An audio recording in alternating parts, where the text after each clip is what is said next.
In this tutorial, we are given a differential equation y prime prime plus 3y prime minus 4y equals to 0, where y of x equals to e exponent rx. And we are to find the values of r for which the given function solve the differential equation. So in this case, we need to find our y prime and y prime prime of the function.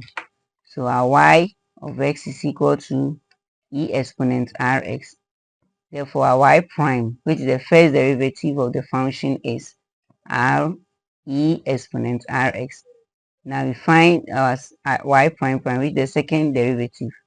So in this case, we differentiate this one again. So we have r times r e exponent rx, which is equal to r squared e exponent rx. Great. Now getting these things down, we now substitute them back into the differential equation.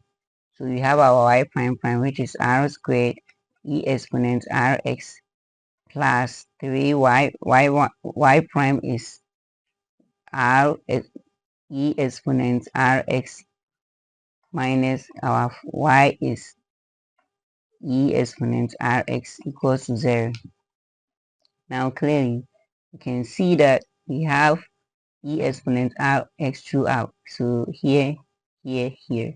So we can factorize e exponent rx out. So we have r squared plus 3r minus 4 equals to 0. Now, e of rx should not be equal to 0.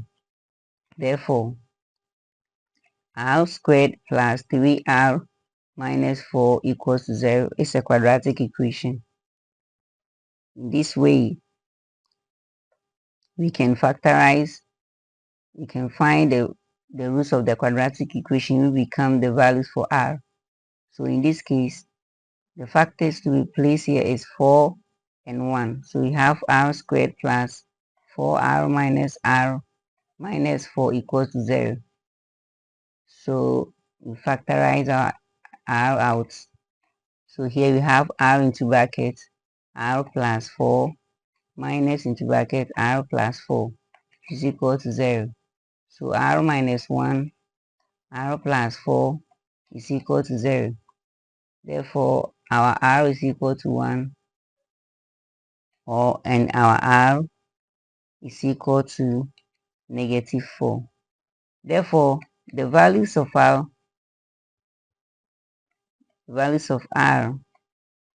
are negative 4 and positive 1. Thank you, and don't forget to subscribe to our channel.